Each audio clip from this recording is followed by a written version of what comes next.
미국의 아침 식사 문화를 바꾼 그 시리얼 왕 헨리 파킨스 크로웰이라고 하는 분이 있습니다. 미국에서 가장 큰 오트밀 회사인 퀘이커 오츠의 창립자이고 독실한 크리스찬으로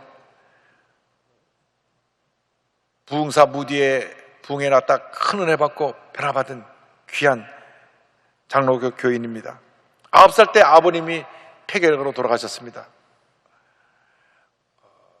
저희 자랄 때만 해도 주변에 폐결핵을 앓는 분이 참 많았습니다.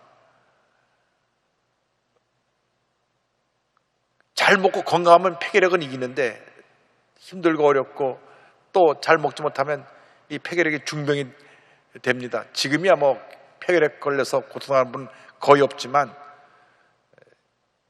한국은 60년대, 70년대만 해도 폐결핵 환자가 참 많았습니다. 이분이 1855년에 태어났으니까 그 당시 미국이 그랬던 것 같습니다. 아버님이 일찍 돌아가시고 본인은 고3 때 되어서 본인이 폐결에 걸려 죽음의 문턱에 다다르게 됐습니다. 그때 그 동네에 무디 선생님 모셔서 붕회를 열었는데 붕회에 참석해서 큰 은혜를 받았습니다. 그의 운명이 바뀌어졌습니다. 무디 선생님이 이와 같이 말씀하셨습니다. 오직 한 번밖에 살 수 없는 인생, 하나님께 쓰임받는 위대한 생애를 삽시다. 은혜를 받고 하늘머리 가운데 병에서 노인함을 받고 건강하게 되어 그는 고백합니다. 나는 위대한 사업가가 되어서 철저하게 하나님 앞에 11절 드리며 주신 물질로 하나님 영광에 살겠습니다. 그리고 이와 같은 기도를 드렸습니다. 저는 무디 선생님처럼 사람들 앞에서 말씀을 전할 줄도 모릅니다. 그렇지만 저도 하나님 아버지를 위해 무언가 중요한 일을 할 수는 있습니다. 하나님, 제가 돈을 벌어서 무디 선생님 같은 분에게 도움을 드릴 수 있을 것 같습니다. 하나님, 저로 하여금 돈을 벌게 해주시고 하나님의 사역을 위해 그 돈을 사용할 수 있게 해주신다면 저희 이름은 절대 드러내지 않겠습니다. 오직 하나님께만 영광을 돌리겠습니다. 할렐루야. 미국이 남북전쟁으로 경제적인 어려움에 처했을 때 미국 사람들이 아침 일찍부터 나가서 일을 해야 되는데 아침에 음식을 만들고 뭐 하는 그 시간이 너무나 그들에게는 이 낭비되는 시간이었습니다.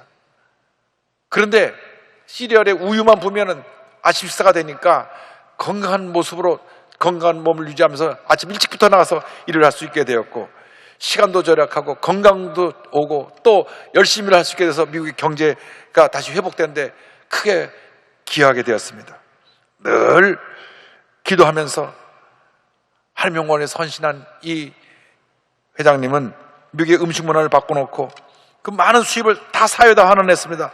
범죄 예방 기구에도 많은 기금을 내놓았고 가난하고 굶주린 사람들에게는 아낌없이 기금을 풀어서 그들을 섬겼습니다. 90살에 가까운 노년에도 늘 맑은 정신과 건강한 몸으로 기차역까지 걸어 다녔다고 합니다. 요즘으로 말하면 늘 지하철역까지 걸어 다니고 지하철을 타고 다니고 그렇게 건강한 모습으로 평생 주님을 위해 살면서 성경 말씀을 묵상하면서 늘 물었답니다. 자기 자신에게 하나님은 과연 내가 이 일을 하기를 원하실까 질문하며 하나님이 기뻐하시는 삶을 살았다고 합니다.